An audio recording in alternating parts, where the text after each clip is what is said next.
What's up, guys? So it is 12 o'clock Monday morning, Monday afternoon, Monday something, and well, Raven's out of the truck. Just dropped her off at her truck. So they got her truck fixed. She's got a nice shiny new hood. Well, it's not new, but it's from a newer truck. So that has like serious mechanical issues. So that instead of waiting, you know, they went ahead and just swapped the hoods out. So she's got a nice looking shiny hood, ready to rock. And I actually took a picture, so I'll try to send that picture. Let you guys see it real quick.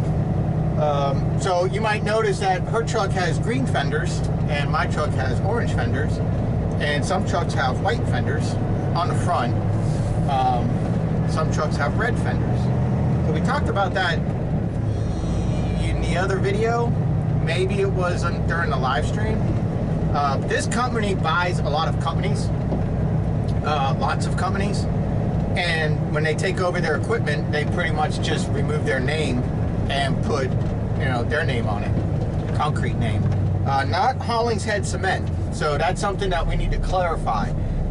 I don't work for Hollingshead Cement.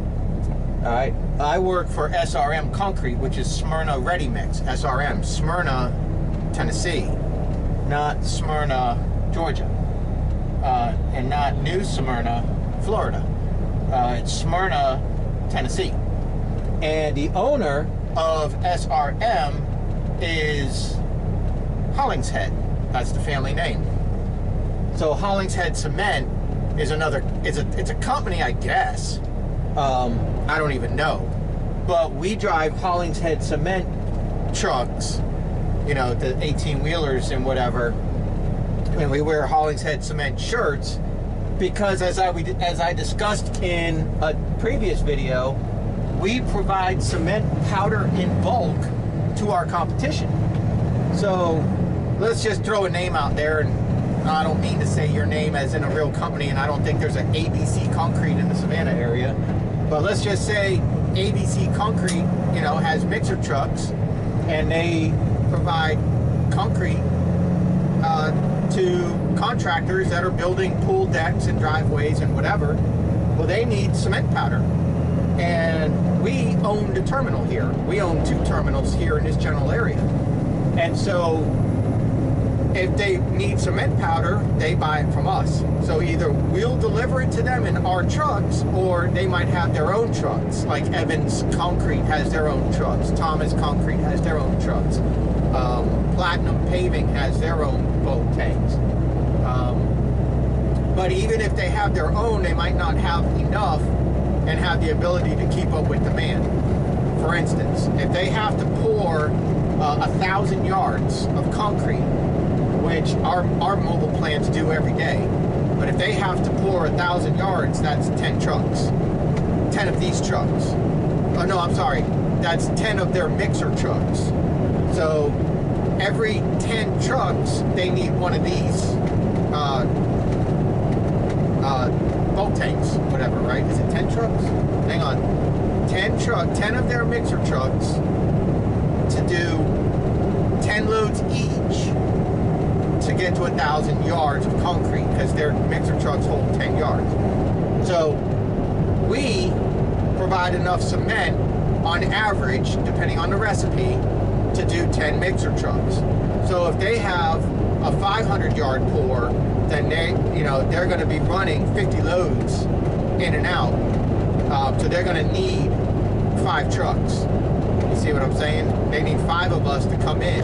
So they need, just to keep their level the same, so they need to start with a full silo, which might be 3 of these trucks.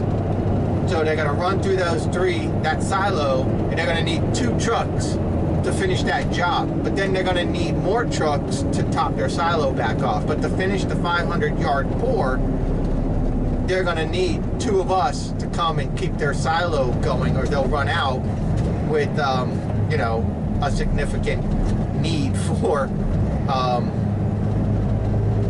cement powder. So they might not have enough of their own bulk tankers, or they might not have any bulk tankers. So how does it look when a customer of, say, ABC Concrete goes there to drop off a payment or to check out the facility, they're thinking about dropping a large contract with ABC Contract, and they already got a price from us, SRM, and they're like, oh, well, we're going to try to beat that price, and we're going to go to ABC Contract or Concrete, and ABC Concrete has an SRM bulk tanker pumping off into their silo.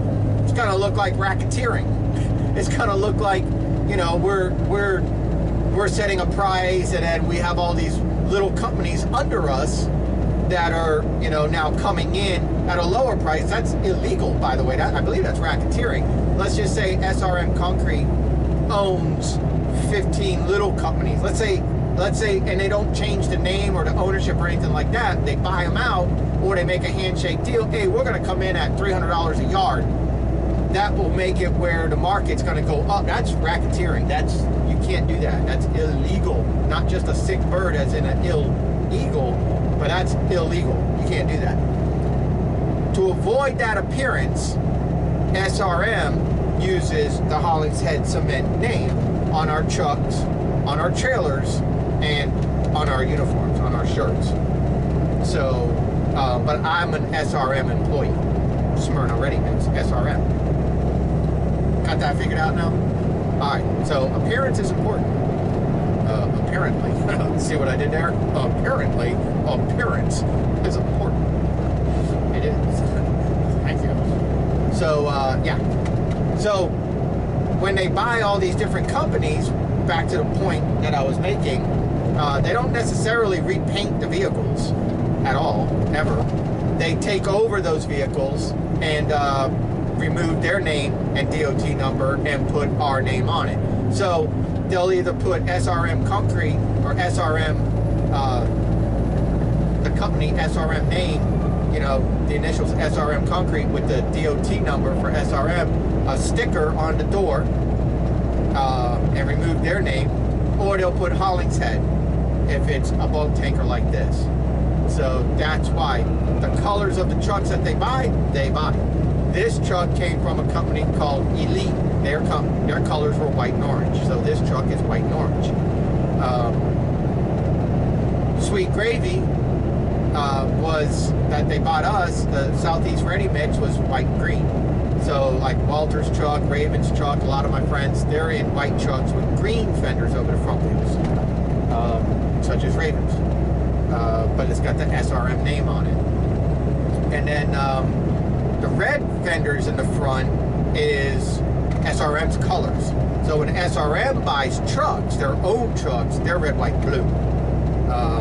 The mixers are big giant American flags going down the street, and the long dumps in the dump trucks are white with red fenders or black fenders, depending on if they bought it from someone else, or if, you know, Sweet Gravy, they got the green fender. Their tandems and triaxles have the green fender, the little dump truck. But if they buy a brand new dump truck, then they're white with the red fender. That's SRM's colors. White trucks, red fenders with, you know, red, white, and blue lettering and stuff like that on the doors. So that's why you might see through my videos many different colors. And it's not because we go to auctions and buy garbage, but it's because we buy companies out, and then we just rename their trucks to our name. And it's not easy to do, because when you're talking about fleet trucks and stuff like that, you can't take a trailer that's registered to the company that is running plates from South Carolina and then take a truck that's running fleet license plates out of Tennessee and mix them. You can't do that. That's two different things. I'm not exactly sure the legalities, but Raven actually got pulled over and was asked, why do you have South Carolina plate on your trailer, but you have Tennessee plates that are fleet on your truck? In order to make the trailer legal, insured, and registered, it has to be attached to a fleet truck with that same plate, you know, with that same state and all that good stuff. And it's like, wow, I didn't know that. So we all learned something new, and it was just you know, driver snafu. It was just, we needed a trailer and we grabbed a trailer. that was on the yard. We didn't know. We all learned that. So, yeah. But so that's the deal. So right now, what I'm doing, I did a load to the Richmond Hill plant, which is my home plant. That's my home base.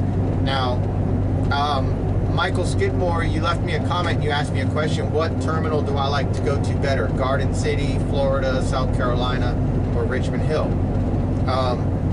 Richmond Hills is not a terminal. When I used the word terminal, I was using it in a very general, broad sense of we're truckers watching this video, and truckers use the name terminal. I didn't want to say base because a lot of people don't know what that means. So a terminal is where trucks go, and then that's my home terminal is Richmond Hill, but that's actually my home base. That's the plant that's close to my home that favors traffic.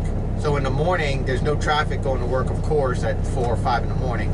But going home, there's a lot of traffic leaving Savannah. Well, I head in towards Savannah to go home. If I go to the plant in Garden City, that's actually 4 miles closer than this one to my house, I'd have all that traffic to contend with trying to get home. And sometimes it could take me 45 minutes to get home. Richmond Hill is where everybody's going to at the end of the day. So when I'm in Richmond Hill and I'm leaving and I'm heading towards Savannah, I get there in 12 minutes, 15 minutes at the most. If I'm on my motorcycle, then, 8-9 minutes. So Richmond Hill is a concrete plant. So that's my home plant. Everybody parks at their home plant. You don't have to park at a particular place. You can park your truck to the plant closest to your home. We have people that work in Statesboro, that live in Statesboro, that park in Statesboro. We have people that park in Augusta. We have people that are all over. They park all over. And they all fall under my same leadership that I fall under. We have plants all over the country. But as far as like falling under the same dispatch and all that, you can park your truck at the plant closest to your home, which is really sweet. So Garden City Terminal is a terminal where we get our cement powder from. That's our terminal. We lease that terminal and we buy the cement in ship load that comes over by the ship in huge bulk. We provide that concrete for us, for our plants, and other companies. Other concrete companies with their own bulk tankers can go in there and load up as well and buy it from us retail, but probably at a discount. We get it wholesale. So we have that plant. That's our terminal. That's our regular terminal.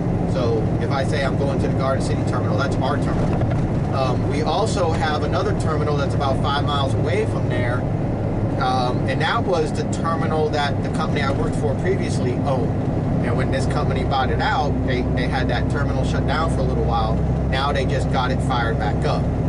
So that's where we're going now. We're going back to that terminal where I've already been to once today. This morning, I'm going to go back there and load up and go back to my home terminal. So now we have a Savannah terminal and a Garden City terminal. All right. Then we have a South Carolina terminal, and the South Carolina terminal is way up in Harleyville. All right, so that helps us when we have to do plants up there, all the way up, and we can get cement up there.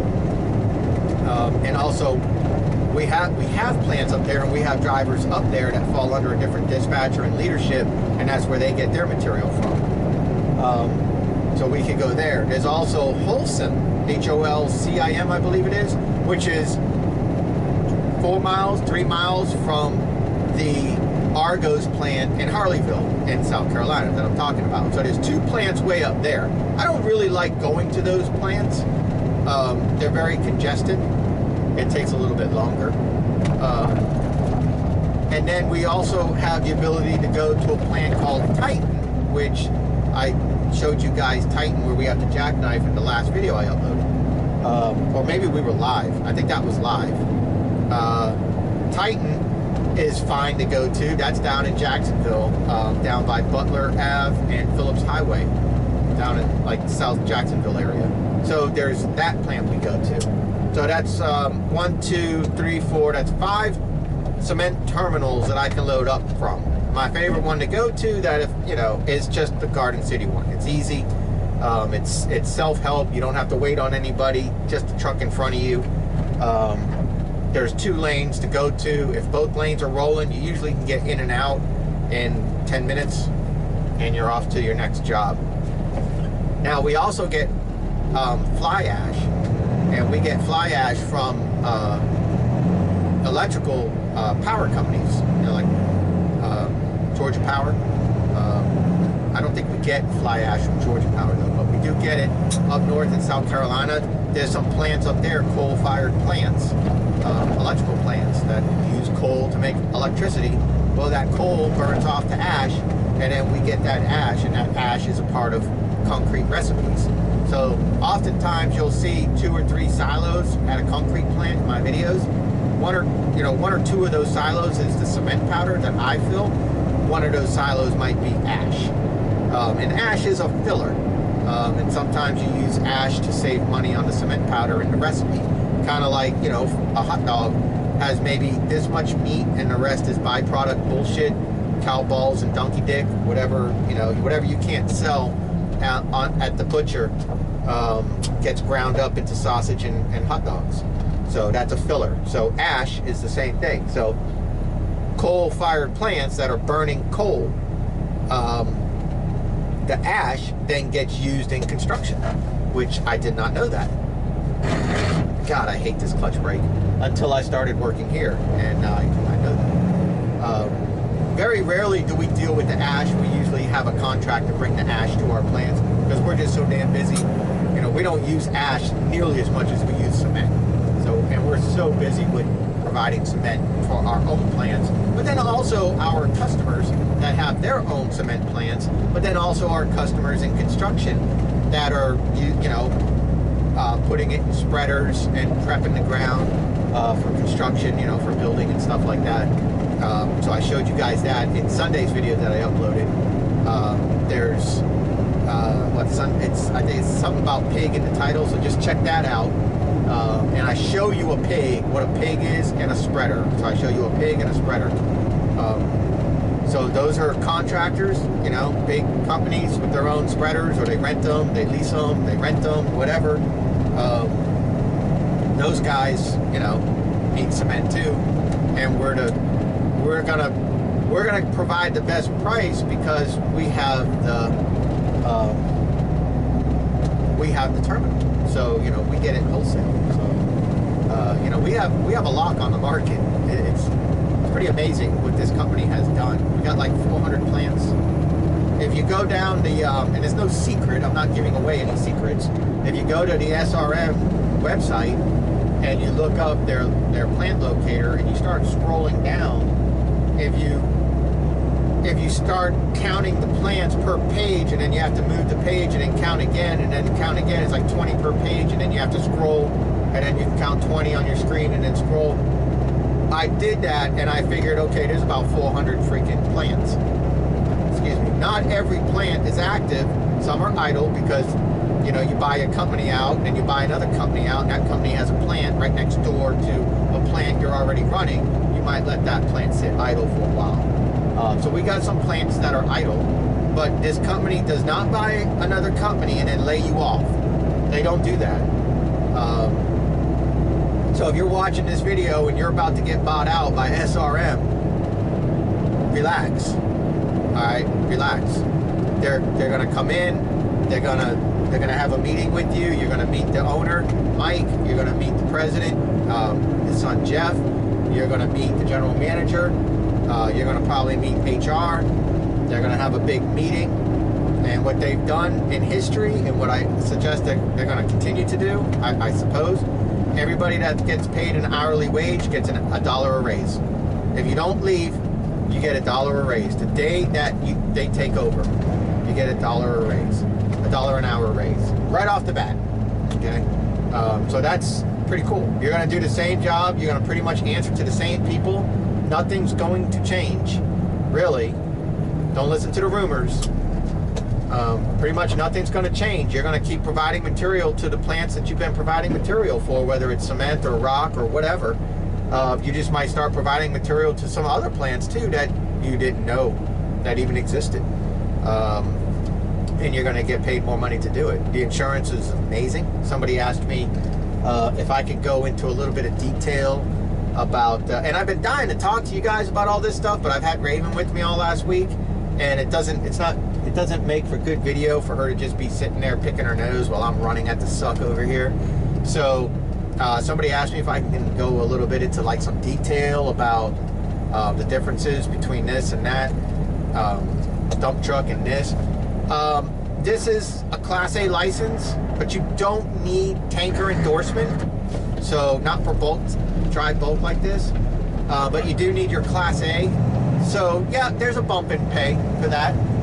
So, you know, I do make a little bit more money than I used to, but not a lot. I was hoping for a little bit more when I moved into this position, but it's coming, and I understand their point of view, and, you know, I get it. It is what it is. So, you know, every year this company gives raises, and if you do certain things throughout the year, you get a 20-cent raise for each thing. So, you know, you keep your vehicle clean. They don't have to get on your ass about cleaning your vehicle because it's their billboard going down the road that you're driving. So you put some pride in that. That's 20-cent an hour raise. You know, your attendance, that's 20-cent an hour raise. So there's 40 cents, a 40-cent raise right there. What else? You know, there's 5 sections, and of those, if you get all 5 sections, then you got a $1 raise. Sometimes you can get more than that. Last year they gave everybody across the board $2 an hour raise, but that was before they bought us. So I just got a $1 an hour raise when they bought us. When they took us over. So yes, it's a little bit more money. It's definitely, in my opinion, it's a different quality of life. You're with different people. You're not hustling and bustling and going back and forth to the same plant, to the same rock yard, looking at the same other drivers, which there's a lot of animosity with a lot of dump truck drivers, especially like just tandems. I don't know why, but there's a lot. I think it has to do with, like, and I don't mean to be insulting, I'm just going to tell you the truth. This is what people say. They're bus drivers. There's a bunch of bus drivers driving dump trucks now. Especially this year when schools stayed home and the bus drivers needed a job. You had people that knew nothing about the industry, nothing about construction, nothing about anything, filling truck driving jobs. And, you know, that makes for a lot of animosity. And I'm not saying that they did a good job or a bad job. I'm just saying that people's attitudes toward those people, and, you know, my experience in this industry now for 2 years, being in dump trucking, and now I'm in this, is dump trucking is a lot of hen cackling, a lot of gossip, a lot of drama, a lot of he said, she said, and a high turnover. So in that industry of dump trucks now, just like tandem dump trucks, is you have people that have a lot of drama in their hearts and talking a lot of smack, leaving one company and going to another and bringing the old drama from that company with them and causing drama at the next company and the next company and the next company. And it's a lot of he said, she said, a lot of gossiping, a lot of name calling, a lot of hate, a lot of how come I do 10 loads and they only do 8? Why do they make more money than me when I'm doing 9 loads and they're only doing 7? Or, oh, look who's at the gas station again eating a sandwich. Or look, you know, there's a lot of that going on over there. And it's like, and it's on every company that I see. It's like that because I've made a lot of friends, and it's like that in every company that I see. You got your whiners, your criers, and your complainers that do nothing but talk smack about everybody else from every other company. And that is huge in the dump truck industry. Huge. And I hated it. And I hated being there. And I still see the people that caused us so much grief. And I'm so happy every time I see them to not be a part of that world anymore. Because it seriously is so childish. Absolutely so childish. So there's that element in, you know, when you're in this, there's nothing. Like, I've seen 2 or 3 dump trucks go by, and I don't pay them any attention. They're not a part of me. Excuse me. They don't have to care about what I'm doing, where I'm going, what plant I'm bringing material to, if I'm faster than them, slower than them, if I'm earning my paycheck or not. They have no clue what I'm doing because there's so few of us in the bulk tank, and they got their own job to do. They don't care what I'm doing. That's the thing. They really don't care what I'm doing. If I'm super quick, super slow, it doesn't matter. I'm gonna go put cement in a silo at a plant that they're not at, because they're putting cement in a silo in a plant that I'm not at. And sometimes there'll be 5 or 6 of us ordered, and our dispatch will space us out like an hour to an hour and a half. Sometimes they show up early, sometimes I show up early. And you know, generally we just get out, talk to each other, talk about, you know, crap going on at the plant, like, hey, this plant worth a damn? Is it clogging on you? You know, what's the tips, what's the tricks? Or, hey, help me with my trailer, I'm having problems with my this, my butterfly, or whatever. Or they just sit in their truck and don't give a crap because they're paid by the hour, and I sit in my truck and I don't give a crap because I'm paid by the hour. And they're doing their job and I'm doing my job, and it's a done deal. You see what I'm saying? It's like, there's no drama at all. Between us and like the tandem dump truck driving that I left is the long dump trucks. And those guys are the next level, in my opinion, the next level above just a standard dump truck. Usually it's super easy to get your B license. And like I said earlier, there's a lot of animosity with bus drivers coming over, and they call them bus drivers, but they're, you know, I don't know, but they call bus drivers coming over, and, you know, there's all that going on. But usually when you get into a Class A 18-wheeler dump truck, now you've got retired over-the-road drivers, you got people that went to truck driving school that got right into the 18-wheeler.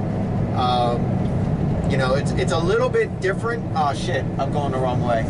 I'm so used to going to this terminal, I just need to keep going straight. I'm going to the Savannah terminal. That's okay, good thing I caught it. That's where I would turn to go to our Garden City terminal. And we don't want to go to the Garden City terminal. I gotta go about 3 more miles down the road. But yeah, so, you know, in my opinion, the long dumps, the 18-wheeler dump trailers, in my opinion, is like your next level up from the dump trucking, because you just generally are in an older class of people. The majority are older, more experience. They went through a little bit more to get their license, and I don't know, maybe they just value it more or something. I don't know. They're just a little bit more laid back. Still has some drama in there. Still got some talkers, you know. You still got some tandem drivers that, like me, went and got their Class A, but they brought their drama with them.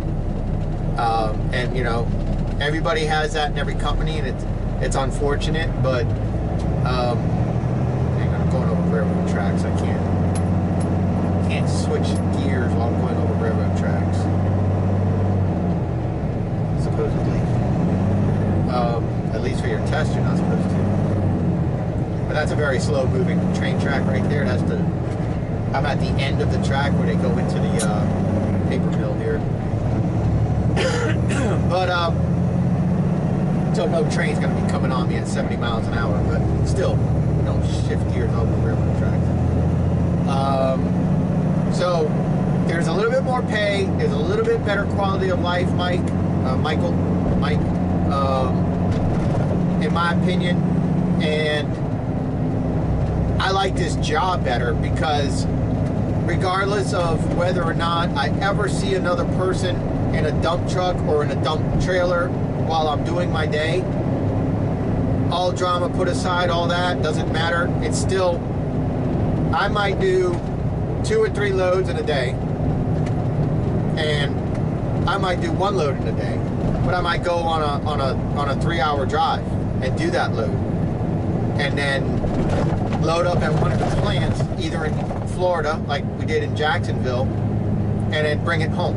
And so I get a 10 to 12 hour day, and all I did is drive like a truck driver to one place, unload my trailer, load up at the closest terminal, and drive back and park my truck at my home plant, which is Richmond Hill. God, clutch brake. This clutch brake, it's a hydraulic clutch brake that's non-adjustable. I understand you have adjustable hydraulic clutch brakes and you have non-adjustable hydraulic clutch brakes. This one's non-adjustable. So in order to get the transmission area, whatever, to stop spinning, so I can get the damn thing in gear with the engine, however it works, I have to mash the clutch to the floor, push it through the floor, and hold it for like 30 seconds until my calf starts to cramp and I can't do it. And I tell them that, and I don't know, I guess when it won't go into gear anymore is when it's going to get replaced. But I told them I need it to be adjusted, and they looked at it and said, can't do it. Okay, alrighty then. So I don't do the hustle and bustle back and forth crap. I'm not running 10 loads from this place to that place and back and forth, and traffic and lights and trains and all that. Chances are I'm gonna do 300, 400 miles, load up maybe twice in a day, unload maybe twice in a day, because I do a lot of distance driving. Because I don't have a brand new truck and I don't have a brand new trailer, so it takes me almost twice as long to do a job than it does to newer equipment, and that stuff we'll get into in future videos. So I struggle with this old trailer, but it's okay because I know what's wrong with it and I'm paid by the hour, so I don't care. My boss isn't yelling at me telling me I'm slow. He understands it. So, you know, we keep it working. It's safe, but we keep it working. This truck is slow. It's got no balls. I mean, when I go to like Washington, Georgia, I get down to 40 miles an hour on the interstate because of the hills. And it's like, you know, the newer trucks, they're automatic and they piss right through it. I get down from 75 miles an hour going down the hill to 40 miles an hour going on the top of the hill. And so I lose a lot of time driving to these plants. See, I'm on the clutch right now, and I'm pushing as hard as I can. There we go. So I lose a lot of driving time, and then when I get to the plants to offload, it takes me a lot longer to offload because the vibrators that are pushing air in, if you watch my intro video that I did of the boat tanker, if you look at that video, and it'll be linked in the video description. If you look at that video, I show you my hoppers and I show you the vibrators. And the vibrators on my middle hopper aren't sealing to the tank. Dang, that sucks. I forgot to hit my damn lever. Put it on the high side. Hey, watch that cat. Is that your cat, lady? Damn cat on the ground. Lady's walking a cat with no leash.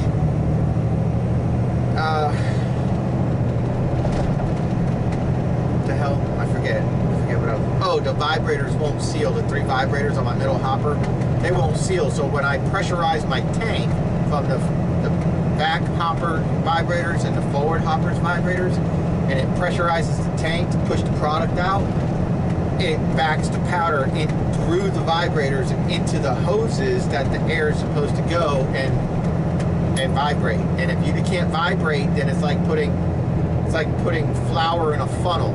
If you don't tap the funnel, the flour won't fall.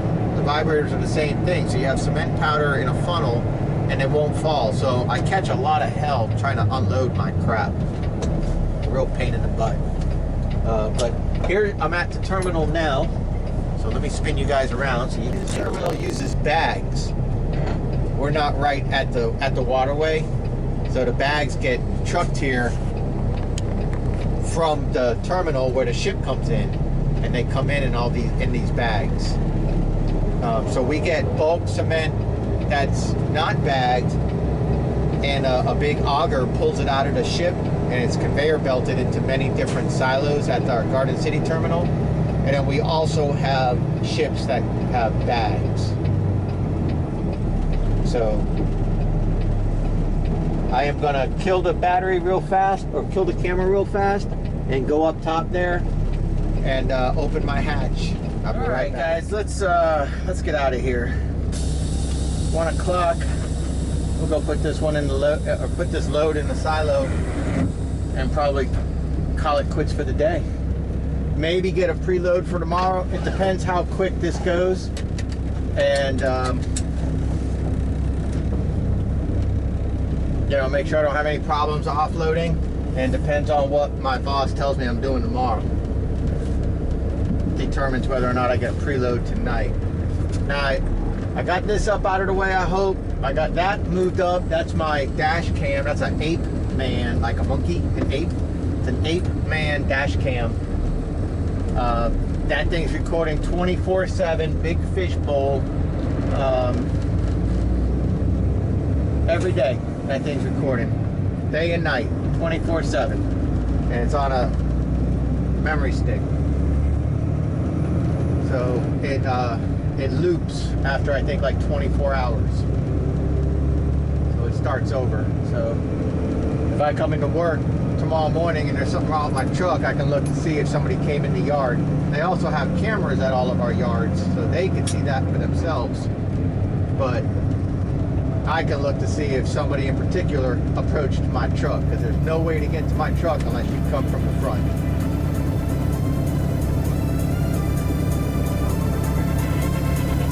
And I'll get you, because it does good night vision too. So I'll get you.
So that was a lot of information today about the company and you know, what's going on here and, you know, whatever.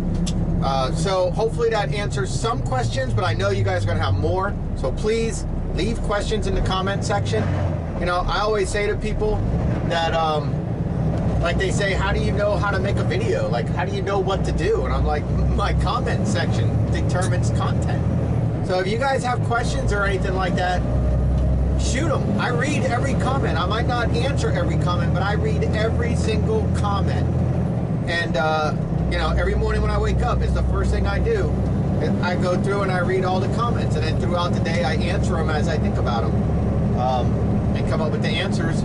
Or I'll just say, hey, I'm going to shoot a video and answer your question in my next video. So, as I did today, I answered a bunch of questions today, and I want to keep answering y'all's questions. And I'm really happy that you guys are interested in this, this side of, you know, what I do now. You know, it's kind of, I gave up lawns, and I know a lot of you guys came over here from my original Dan's Vlog lawn service channel. And so I appreciate you guys over here on this side of the house now too. A lot of you guys really enjoyed the work ethics, and you'll see that I have the same work ethics here. And I'll teach you guys a thing or two about driving trucks and concrete industry if you hang out with me. I think we'll have some fun. Yeah, so I'm going to go ahead and sign off and say goodbye. But at the end, I'm going to go ahead and we're going to throw in a clip from the motorcycle, like I said. And just to see, and it's really, you know, see what you guys think and see what I think. But yeah, I'm going to start doing moto vlogs and stuff like that. It's getting to be riding season. And me and my girlfriend, Adriana, we get on the bike and we go to dinners and stuff like that. So it'd be nice, it'd be fun to include you guys with some of that, you know. Nice ride out to Tybee Island and stuff. So I'll see you guys. Yeah, I'll see you guys on the next one.